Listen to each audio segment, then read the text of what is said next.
In October 2020, the South African government introduced the Economic Reconstruction and Recovery Plan, intending to reactivate the country's economy.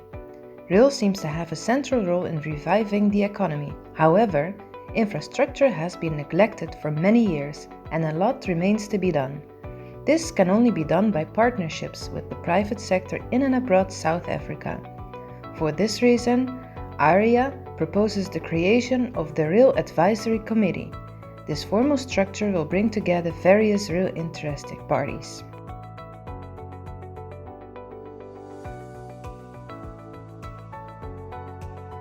Any developing state requires a strong partnership between government and private sector.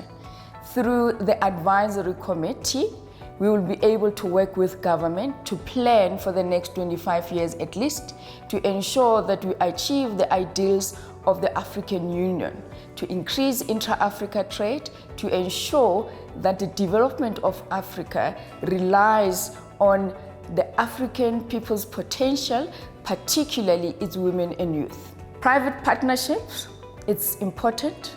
Governments on the continent can plan, but in order to achieve those plans, private sector is best suited to implement them. Private sector can raise funds on the international market, but government currently and African governments generally are constrained at the moment. But if we want to achieve what we had planned for ourselves as Africa, integration of the continent, increasing intra-Africa trade, we have to work together with government. We have to ensure that we achieve the ideals of the African Union. COVID-19 pandemic has benefited private sector and public sector. We can confirm that we have a listening government. Governments don't have money. Governments have a competing interest. Governments, some of the money goes towards health, towards education, and with pandemic, most governments, they are cash strapped. We are willing to have a greater private sector participation. We will be granting third-party access within the next 12 months.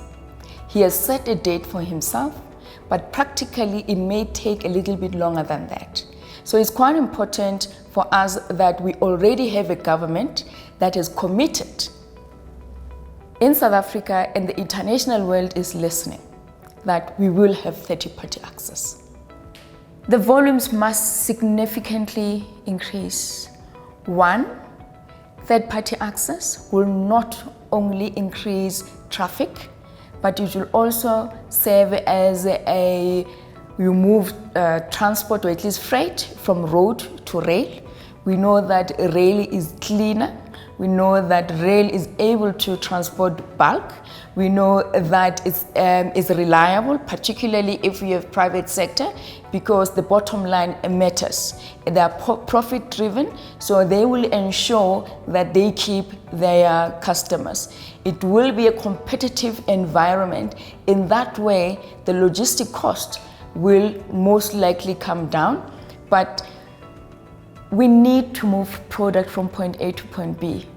It can't happen without active private sector participation.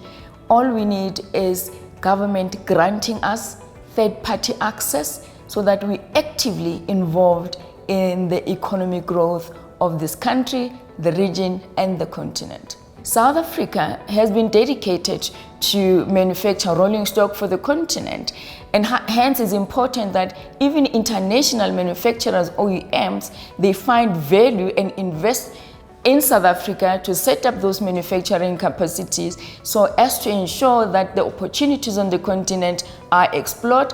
I think we have seen a significant decrease in terms of exploring, or at least exploiting, the capacity that we have as a country, particularly the freight market. And my view is that we need to go back to moving freight with the rail.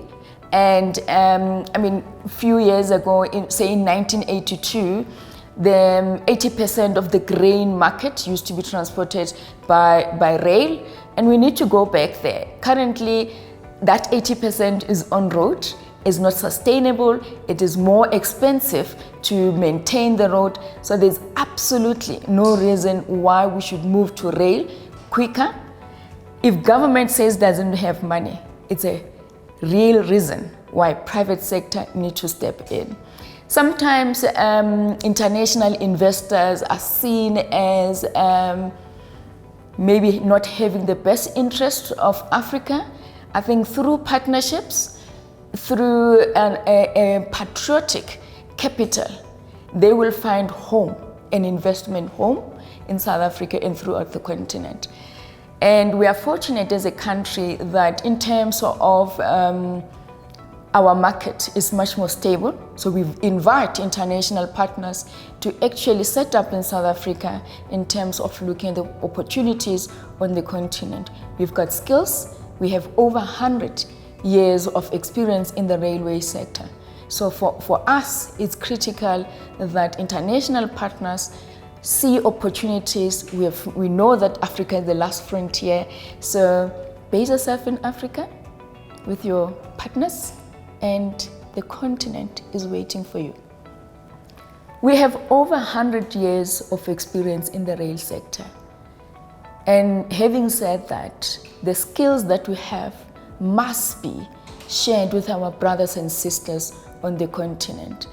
We cannot, as South Africa, grow and have poverty around us. We need to make sure that whilst we grow as an economy, our brothers and sisters on the continent grow as well. We cannot achieve the ideals of African Union without Africa being empowered economically, growing economically, and be a force to be reckoned with. Railway sector will increase intra-Africa trade, will increase intra-Africa trade not from the 15 to 18% that we see currently. We want to at least match the percentage that we see in Europe.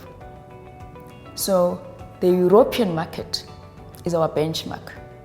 But if we have the European partners, in this particular instance, they're able to share their skills, their know-how, and most importantly, be investing in South Africa.